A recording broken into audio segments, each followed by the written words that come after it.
আজকে ভোরবেলা প্রচণ্ড জোরে বৃষ্টি আর ঝোড়ো হাওয়া চলেছে, আর এখন ডোমজুড়ে যাচ্ছি দোকানের উদ্দেশ্যে। আর দেখো ঝিরঝির করে বৃষ্টি পড়ছে, আর বলতে বলতে চলে এসেছে, একটু জোরেই চলে এসেছে, তো একটু দাঁড়াতে হবে, দাঁড়িয়ে রেনকোটটা পরতে হবে। দেখো জোরে বৃষ্টি এসে গেছে, আর এখানে অনেক লোক দাঁড়িয়েছে। এই যে 98 কলকাতা বাজার, তার উল্টো দিকে একটা ছাউনি ছিল, সেখানে দাঁড়িয়েছিলাম। সবাই এখানে দাঁড়িয়ে এখন রেনকোট পরছে, আমি ভাবলাম যে আমিও পরে নিই। আর দেখো বৃষ্টি পড়ছে, বৃষ্টির মাঝখানে বড়গাছিয়া সকাল বাজারের অবস্থা দেখো। অনেক দোকানপাট বসেনি আজকে, কারণ বৃষ্টির ওয়েদার। ভোরবেলা যেহেতু অত জোরে বৃষ্টি হয়েছে, হয়তো মালপত্র কিনতে যেতে পারেনি। যাদের আগের মালপত্র কেনা ছিল তারাই আজকে বাজারে বসেছে। আর বৃষ্টি কিন্তু ভালোই হয়েছে, রাস্তায় অনেক জলও জমে গেছে। আমি চিন্তা করছি যে রেনকোটটা সাথে না থাকলে কি হতো। আমি প্রথমে নিয়ে বেরোবো না ভাবছিলাম, তারপর নিয়ে বেরোলাম। এবার থেকে ভাবছি যে ব্যাগে প্রত্যেক দিনই রেখে দেবো, কারণ বর্ষাকাল চলে আসছে, বৃষ্টি যখন তখন এসে যেতে পারে। আর দেখো জোরেই বৃষ্টি এসে গেছে। আর এখন ডোমজুড়ে চলে গেছিলাম দোকান থেকে, এখন আবার বাড়ি ফিরছি। 12টা বাজে, দেখতেই পাচ্ছ বাইকের ঘড়িতে। সকালবেলা যেমন ঠান্ডাটা ছিল, আর এখন সূর্য না উঠলেও তার থেকেও বেশি গরম হচ্ছে।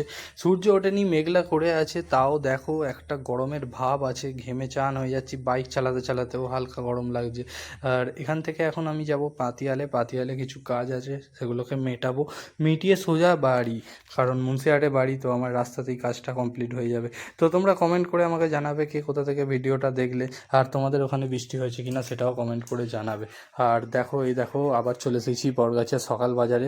আর দেখো রাস্তাঘাট পুরো শুকিয়ে গেছে, যাওয়ার সময় যে পরিমাণ রাস্তাটা ভিজেছিল এখন আর সেটা নেই, রাস্তাঘাট পুরো শুকিয়ে গেছে। আর এই যে বড়গাছিয়া ইউনিয়ন পিয়নক পার্ক, আর যেতে যেতে রাস্তায় চোখে পড়লো খালি এখানে লিচু বিক্রি হচ্ছে। বড়গাছিয়ায় সব দোকানেই প্রায় লিচু, আম, কলা এগুলোই বিক্রি হচ্ছে। আর জামাই ষষ্ঠী এসেই গেছে, আর কদিন বাকি।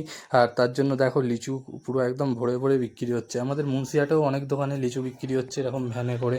আর লিচুগুলো প্রচণ্ড মিষ্টি এখন, আর বড় বড় অনেকটা শাঁস আছে।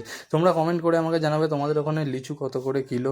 আর দেখো এখানে এখন পাম্পের কাছে চলে এসেছি। আর যারা যারা এই বড়গাছিয়া থেকে ভিডিওটা দেখলে অবশ্যই একটা লাইক করে দেবে, শেয়ার করে দেবে, আর আমার চ্যানেলে নতুন হলে অবশ্যই ফলো করে দেবে। আর যারা এখনও জানোনি তারা ইউটিউবে গিয়ে আমার ভিডিও দেখতে পারো, ইউটিউবে গিয়ে বং ওটিভি সার্চ করবে, তোমরা পেয়ে যাবে।